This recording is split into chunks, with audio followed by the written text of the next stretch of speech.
영하 25도 방에 들어가면 제일 먼저 속눈썹이 뻣뻣해지고 그 다음에 숨 쉴 때마다 콧속이 쩍하고 달라붙습니다. 저는 창고 재고 실사 일만 15년 한 44 김성규라고 하고요. 경기 이천 쪽 물류 창고들을 돌면서 밥을 법니다.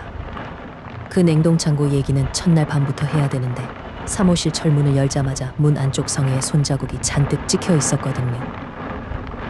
손바닥을 쫙 편 자국 5개가 문 안쪽에, 그러니까 방 안에서 문을 밀던 방향으로 나란히 얼어붙어 있었어요. 그 방은 제가 열기 전까지 자물쇠가 채워져 있던 방이었습니다. 열쇠는 관리소장님 서랍에 한 벌뿐이었고요. 여러분은 영하 25도가 어떤 추위인지 감이 오세요? 냉동새우나 만두 상자를 보관하는 급속동결실이 딱 그 온도입니다.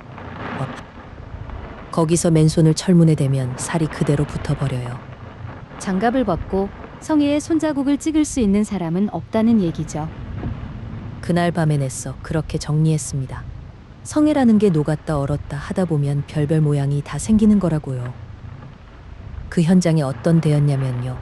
경기 이천 물류단지 끄트머리에 서 있는 지은 지 20년 넘은 냉동창고였습니다. 주로 냉동 수산물이 들어오는 창고였어요. 명태짜기니 새우 상자니 하는 것들이 팔레트째로 천장 가까이까지 쌓여 있는 데죠. 그 창고가 통째로 팔리게 돼서 새 주인한테 넘기기 전에 안에 있는 재고를 전부 다시 세야 했습니다. 그걸 전수조사라고 하는데 저 같은 실사, 대행업체 직원이 들어가서 팔레트 하나하나 스캔을 뜨고 장부하고 맞추는 일이에요. 낮에는 출고 작업 때문에 지게차가 도니까 제 작업 시간은 밤 10시부터 새벽까지로 잡혔고요. 사흘 밤 안에 F동 급속동결실 3개를 끝내는 일정이었는데 첫날은 방마다 문을 열어보고 동선부터 짜는 게 순서였습니다. 때는 8월 한복판이었어요. 바깥은 열대야의 아스팔트가 물렁물렁한데 철문 하나 안쪽은 영하 25도인 겁니다. 그 온도 차 때문에 문을 열 때마다 하얀 안개가 폭포처럼 바닥으로 쏟아져요. 창고 사람들은 그걸 김 넘어온다고 부릅니다. 밤새 컴플에서 도는 소리가 낮게 깔리고 가끔 어디선가 얼음 갈라지는 소리가 탕 하고 울리는 데예요. 밤의 냉동창고는 조용한 곳이 아닙니다. 첫날 탑사 때부터 사무실은 조금 달랐습니다. 복도 형광등이 그 방 문 앞에서만 잠깐씩 어두워졌다가 돌아오더라고요. 현장엔 저 말고 2 사람이 있었습니다. 관리소장님하고 설비 기사인 정 반장님이라고 그 창고에서만 20년을 보낸 분요. 정 반장님이 첫날 인수인계를 하면서 그러더라고요. 동결실은 20분이라면 10분은 꼭 나와서 몸 녹여요. 안 그러면 손끝 감각부터 없어지고 그 다음엔 판단이 느려진다고요. 전지도 추위에 금방 죽으니까 여분을 품에 넣고 다니라고 했습니다. 30분마다 무전으로 생존 확인을 하자는 것도 반장님 생각이었어요. 동결실 사고는 소리 없이 나는 사고라고요. 손자국 얘기를 꺼냈더니 반장님은 웃지도 않고 그래요. 성애가 원래 별걸 다 만들어요. 하나하나 신경 쓰면 밤일 못해요. 소장님은 아예 말을 돌렸고요. 지금 생각하면 그때 2 사람 표정을 눈여겨봤어야 했는데 저는 그냥 넘어갔습니다. 실사라는 일 자체는 단순합니다. 장부에 48자리가 적혀 있으면 실물도 48비 나와야 그 방이 끝나는 거예요. 저는 셀 때 입으로 소리를 내서 세는 버릇이 있습니다. 1, 2, 3 하고 소리를 내야 안 헷갈리거든요. 15년 된 버릇이에요. 1호실하고 2호실은 숫자가 딱딱 맞았습니다. 새벽 2시쯤 사무실에 들어갔는데 거기서부터 어긋나기 시작했어요. 제일 안쪽 랩 끝자리에서 실물이 하나 많게 나왔습니다. 장부엔 48비인데 아무리 세도 49이 나오는 거예요. 3번을 다시 셌습니다. 손전등으로 팔레트 모서리를 하나하나 짚어가면서 소리내서 또박또박요. 그래도 49이었어요. 하나 많은 놈은 금방 찾았습니다. 다른 팔레트는 수축 포장 랩이 하얗게 반질거리는데 그놈만 랩이 누렇게 사가 있었거든요. 바코드도 없고 출고 딱지도 없고 랩 안쪽엔 성애가 두껍게 앉아서 안에 뭐가 들었는지 보이지도 않았습니다. 손전등을 바짝 대 보니까 성의 너머로 거뭇한 덩어리들이 차곡차곡 쌓인 윤곽만 어렴풋하게 비쳤어요. 크기는 라면 상자만 한 개 대여섯 단인데 가운데 한 단만 이상하게 불룩했습니다. 저는 거기까지만 보고 물러났고요. 몸이 오래 못 버티기도 했어요. 20분마다 나와서 몸을 녹였는데 나올 때마다 방한복에서 성의 가루가 눈처럼 떨어졌습니다. 규정대로 사진 찍고 위치를 적고 아침에 소장님한테 보고를 올렸죠. 장부에 없는 팔레트가 하나 있다고요. 소장님 얼굴이 굳는 걸 그때 처음 봤습니다. 그 방은 작년에도 샜던 방인데 그럴 리가 없다면서 서류만 뒤적이더라고요.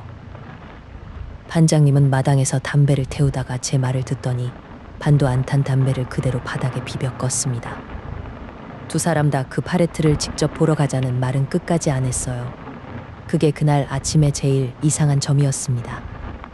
오후에 잠이 안 와서 일찍 현장에 나갔더니 소장님이 사무동에서 옛날 장부들을 박스째 꺼내 놓고 있었습니다. 창고를 넘기려면 옛날 서류도 싹 정리해야 한다면서요. 그 중에 표지가 파랗게 바른 손글씨 장부가 한 권 있었어요. 사무실 면이 펼쳐져 있었는데 한 줄이 칼로 긁어낸 것처럼 지워져 있었습니다. 종이가 하얗게 일어날 만큼 깊게요. 지워진 줄 위아래로는 숫자가 멀쩡히 남아 있어서 딱 한 자리만 장부에서 파낸 거라는 게 한눈에 보였어요. 소장님이 제 눈길을 알아채더니 장부를 소리나게 덮었습니다. 오래된 옥이라고 신경 쓸 것 없다고요. 둘째 날 밤에 다시 들어갔더니 그 누런 팔레트는 그대로 있었습니다. 그런데 자리가 달랐어요. 첫날엔 분명 벽에 딱 붙어 있었는데 통로 쪽으로 반뼘쯤 나와 있었거든요. 그 사이 지게차가 들어온 기록은 없었고요. 바닥엔 성의 가루가 부채살처럼 쓸린 자국만 남아 있었는데 그게 꼭 끌려 나온 게 아니라 안에서 밀어낸 자국처럼 보였습니다. 벽에 걸린 온도계는 영하 28도를 가리키고 있었어요. 설정은 분명 25도인데 그 방만 3도가 더 내려가 있었습니다. 그리고 그날 밤 처음으로 입김을 봤습니다. 제 입김 말고요. 헤드랜턴 불빛 끝, 렉과 렉 사이 어두운 틈에서 하얀 김이 한번 뭉쳤다가 천천히 흩어졌거든요. 영하 25도에서 사람 숨은 그렇게 큽니다. 한번 내쉬면 담배 연기처럼 허옇게 피었다가 한참 만에야 사라져요. 그 틈을 손전등으로 한참 비췄습니다. 어른 어깨도 안 들어갈 폭인데 그 캄캄한 안쪽에서 김이 2번 더 올라왔어요. 무전기를 눌렀죠. 반장님, 지금 동결실에 누구 들어왔냐고요. 대답 대신 지지직거리는 잡음 사이로 숨소리가 들렸습니다. 들숨하고 날숨이 아주 느린 숨소리였어요. 무전기를 끄고 나서도 그 박자가 한동안 귓속에서 안 빠져나가더라고요. 휴게실로 나왔더니 반장님은 보일러실에 다녀왔다면서 무전단추는 누른 적도 없다는 거예요. 30분을 쉬고 마음을 다잡고 다시 들어갔습니다. 일은 일이니까요. 이번엔 처음부터 끝까지 소리를 내서 셌어요. 그 밤의 숫자를 다시 맞춰봤습니다. 49이어야 할 실물이 이번엔 50으로 나왔어요. 누런 랩 팔레트가 2개가 된 겁니다. 둘째 놈도 첫째 놈처럼 바코드가 없고 가운데 한 단만 불룩했고요. 50까지 세는 제 목소리가 빈 방 안에서 저 혼자 듣기에도 크게 울렸습니다. 지금 와서 생각하면 그게 제일 잘못한 일이었어요. 다른 점이 하나 있긴 했습니다. 둘째 놈은 랩이 덜 사가 있었어요. 꼭 첫째 놈보다 나중에 생긴 것처럼요. 손이 떨려서가 아니라 전지가 얼어서 스캐너가 2번 꺼졌고 저는 세던 걸 멈추고 방에서 나왔습니다. 나오면서 문 안쪽 성에를 봤는데 첫날 봤던 그 손자국들 옆에 자국이 몇 개 더 늘어 있었습니다. 새로 생긴 자국들은 조금 더 작았어요. 그리고 전부 손가락 끝이 아래쪽을 향해 있었습니다. 저는 그날 밤 작업을 접었습니다. 몸이 덜덜 떨리는 게 주의 때문만은 아니라는 걸 인정할 수밖에 없었거든요. 새벽 4시쯤 휴게실에서 컵라면에 물을 붓는데 반장님이 맞은편에 앉더니 목소리를 낮추고 그럽니다. 김 기사, 사무실 끝자리는 원래 장부에 안 올려요. 내일은 세지 말고 그냥 넘어가요. 왜냐고 물었죠. 반장님은 라면에서 김이 오르는 걸 한참 내려다보다가 짧게 대답했어요. 세면 늘어요. 처음엔 농담인 줄 알았습니다. 그런데 그 말을 하는 동안 반장님이 제 눈을 한 번도 안 봤어요. 반장님이 그날 새벽에 들려준 얘기는 이렇습니다. 반장님이 막내이던 시절에 야간 상하차를 하던 형님이 한 분 있었대요. 새벽에 혼자 사무실 정리를 들어갔는데 그날따라 문이 밖에서 잠겼답니다. 그때는 문 안쪽에 비상 손잡이도 없던 시절이었고요. 아침에 문을 열었을 때 그 형님은 제일 안쪽 끝자리 팔레트 사이에 웅크린 채로 발견됐다고 합니다.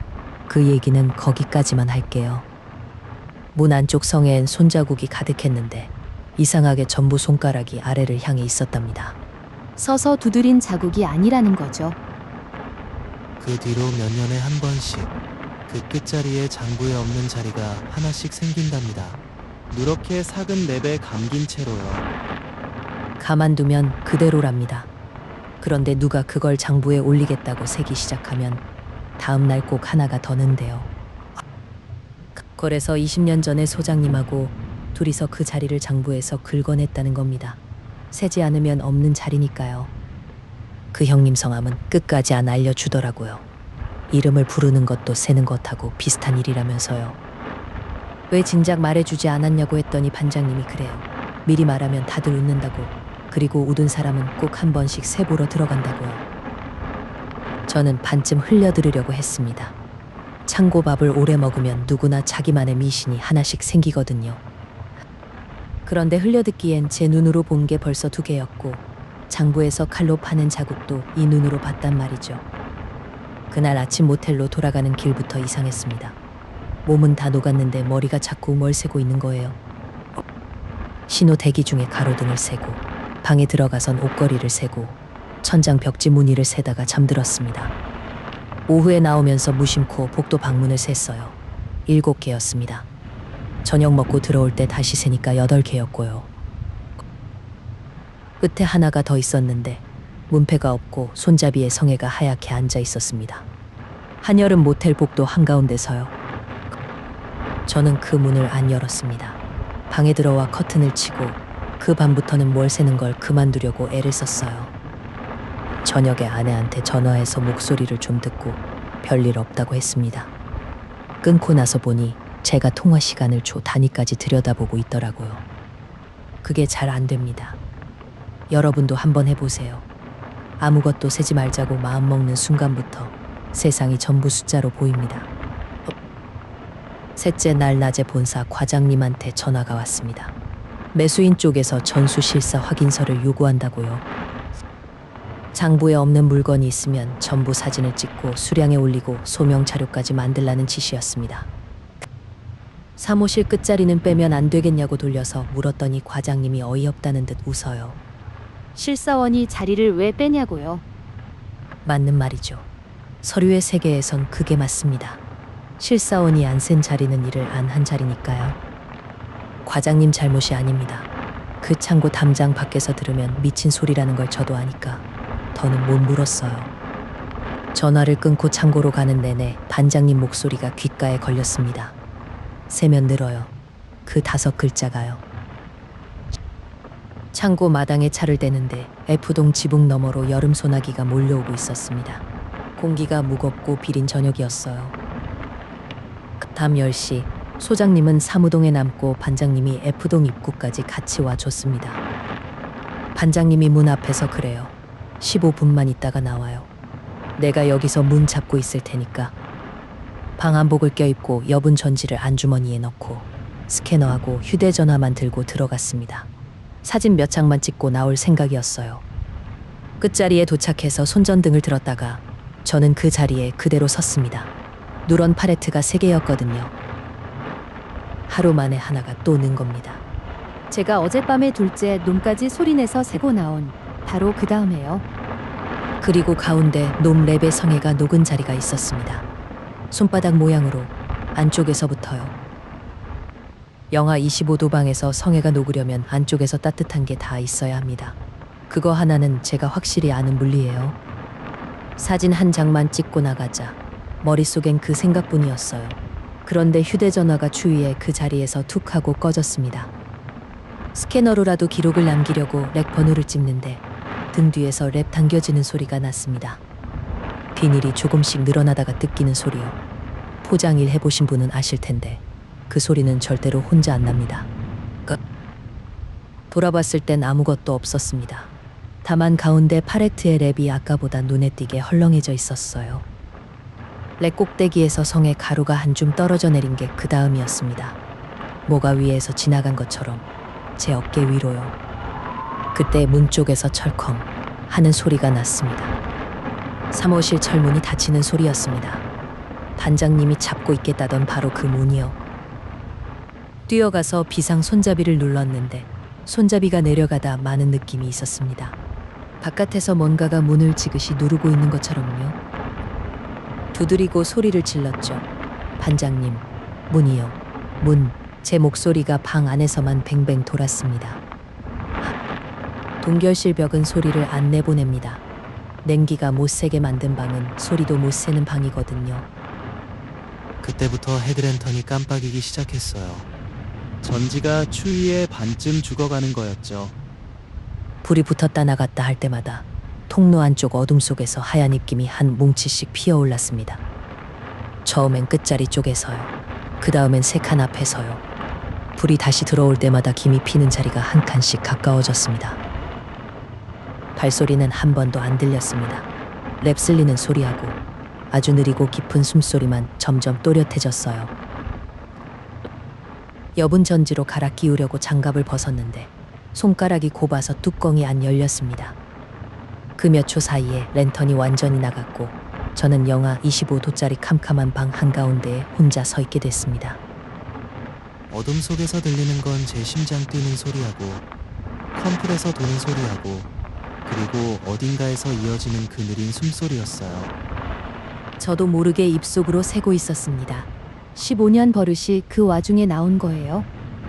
숨소리가 한 번, 두 번, 세 번. 세 번째를 세는 순간 숨소리가 둘로 갈라졌습니다. 하나였던 숨이 왼쪽하고 오른쪽에서 따로 들리기 시작한 거예요. 세면 느는 게 자리만이 아니었던 겁니다. 입을 손으로 틀어막고 벽을 더듬어서 비상 인터폰을 찾았습니다. 동결실마다 벽에 유선 인터폰이 하나씩 달려 있거든요. 수화기를 들었는데 신호를 넣기도 전에 반장님 목소리가 흘러나왔습니다. 꼭 제가 들 줄 알고 기다리고 있던 것처럼요. 김 기사, 잘 들어요. 지금부터 아무것도 세지 마요. 문까지 몇 걸음인지 세지 말고 숨을 몇 번 쉬는지 세지 말고 뒤에서 따라오는 게 몇인지도 세지 말라고 했습니다. 세는 순간 는다고요. 그리고 지금 이 방에서 제일 위험한 건 제가 저를 세는 거라고 했어요. 눈을 감고 숫자 없는 노래를 부르면서 왼손으로 벽을 짚고 문까지 걸어오라고 했습니다. 눈을 감았어요. 그리고 가사가 반도 기억 안 나는 옛날 만화 주제가를 웅얼거리기 시작했습니다. 끊기면 처음부터 다시요. 벽을 짚고 걷는데 왼발 오른발을 세려는 버릇이 자꾸 고개를 들었습니다. 하나 하는 소리가 목구멍까지 올라왔어요. 그때마다 노래를 더 크게 불렀습니다. 등 뒤에 숨소리가 노래 박자를 따라 붙는 게 느껴졌는데 그래도 계속 불렀어요. 무릎이 팔레트에 부딪히고 어깨가 렉 기둥에 쓸렸습니다. 얼마나 걸었는지는 지금도 모릅니다. 안 세니까요. 한 번은 오른쪽 뺨에 숨이 닿았습니다. 영하 25도보다 더 차가운 숨이었어요. 노래가 끊길 뻔한 걸 이를 악물고 이었습니다. 그 방에서 불렀던 노래 가락을 저는 지금도 못 듣습니다. 어느 순간 왼손에 닿는 벽이 철판으로 바뀌었고 그 철판이 밀리면서 바깥의 더운 공기가 얼굴로 확 쏟아졌습니다. 반장님이 제 멱살을 잡아 끌어내고 어깨로 철문을 밀어닫고 자물쇠를 채웠습니다. 그게 거의 한 동작이었어요. 저는 하역장 바닥에 주저앉아서 한참을 그러고 있었습니다. 8월 밤 공기가 그렇게 뜨거운 줄 그날 처음 알았어요. 반장님은 문 앞을 떠난 적이 없다고 했습니다. 문이 안쪽으로 빨려들 듯 같았고 그때부터 계속 당기고 있었대요. 제가 인터폰 얘기를 하니까 반장님 손이 멈췄습니다. 동결실 인터폰선은 20년 전 공사 때 다 끊겼다는 거예요. 그럼 그 목소리는 뭐였냐고 물으니까 반장님은 대답 대신 담배에 불을 붙였습니다. 라이터를 든 손이 떨리고 있었어요. 목소리는 분명 반장님이었습니다. 그런데 반장님은 그런 말을 한 적이 없고 끊긴 선으로는 할 수도 없었다는 거죠. 누구 목소리를 빌려서라도 사람 하나를 내보내고 싶었던 쪽이 그 방에 있었다고 저는 그렇게 생각하기로 했습니다. 웅크린 채로 발견됐다던 그 형님이 아니었을까 하고요. 그 방의 규칙을 제일 잘 아는 사람일 테니까요. 그날 새벽 소장님까지 셋이서 사무동에 앉아 이야기를 정리했습니다. 정리라기보다는 덮는 쪽에 가까웠지만요. 실사 확인서의 사무실 끝자리는 장부 수량 그대로 올라갔습니다. 48이라는 제 서명이 들어간 숫자로요. 고본사에는 전지가 다 죽어서 사진을 못 남겼다고 보고했어요. 후뇨유리하면서 처음 올린 거짓 보고였습니다. 매수인 쪽 실사 담당자가 나중에 현장 확인을 왔다는 얘기는 한참 뒤에 전해 들었습니다. 사무실 문 앞까지 갔다가 문도 안 열고 확인서에 서명하고 돌아갔답니다. 왜 그랬는지 묻는 사람은 아무도 없었고요. 창고는 그해 가을에 넘어갔고 반장님은 매각이 끝나고 얼마 안 돼서 일을 놓으셨다고 들었습니다. 마지막 통화에서 반장님이 그러더라고요. 새 주인네 장부엔 그 자리가 아예 없어요. 그게 제일 안전한 거예요. 재작년에 일 때문에 그 물류단지 앞을 지난 적이 있습니다. F동이 서 있던 자리엔 새 상온 창고가 올라가 있었어요. 그 새 건물 앞을 지나는 동안 저도 모르게 손끝으로 창문수를 세고 있었고 알아채자마자 황급히 그만뒀습니다. 그게 6년 전 일입니다. 저는 지금도 실사 일을 하는데 냉동창고 일감은 안 받습니다. 회사에 무릎이 안 좋아서 그런다고 말해뒀어요. 영하 25도에서 겪은 일을 고지고대로 말할 수는 없으니까요. 그 사흘 밤이 몸에 남긴 게 몇 가지 있습니다. 왼손 손끝 2개는 그때 살짝 얼어서 아직도 겨울마다 저리고요. 김냉동 칸은 늘 꽉 채워둡니다. 빈자리가 하나라도 있으면 마음이 안 놓여서요. 부엌에서 아내가 랩 듣는 소리를 내면 저도 모르게 하던 말을 멈춥니다. 아내는 그냥 오래된 버릇인 줄 알아요. 그리고 밤에는 뭘 세지 않습니다. 잠 안 올 때 양 1마리, 양 2마리 하는 것도 안 해요. 세다가 잠드는 게 무서운 게 아니라 새는 동안 어디서 하나가 늘까 봐 그럽니다. 그래도 일은 일이라 지난달에도 상온 창고 실사를 하나 맡았습니다. 그날도 밤 작업이었고요. 맨 꼭대기렉에서 장부보다 실물이 하나 많게 나왔습니다. 포장이 누렇게 작은 상자 하나가요. 저는 사다리에서 내려와서 장부 숫자를 그대로 입력했고 그 열엔 다시 안 올라갔습니다. 실사원이 할 소리가 아니라는 건 저도 압니다. 그래도 세상엔 장부가 맞다고 치고 넘어가야 하는 자리가 있더라고요. 아무도 안 세는 자리는 어느 창고에나 하나쯤 있다고 요즘 저는 그렇게 생각하면서 삽니다. 새벽에 잠이 깨면 부엌에 나가서 냉동칸 문을 한번 열어봅니다. 꽉 차 있는 걸 눈으로 확인하는 거예요. 하얀 냉기가 발등에 닿았다가 사라지면 문을 닫고 불을 끕니다. 그리고 방으로 돌아가면서 발걸음은 세지 않습니다.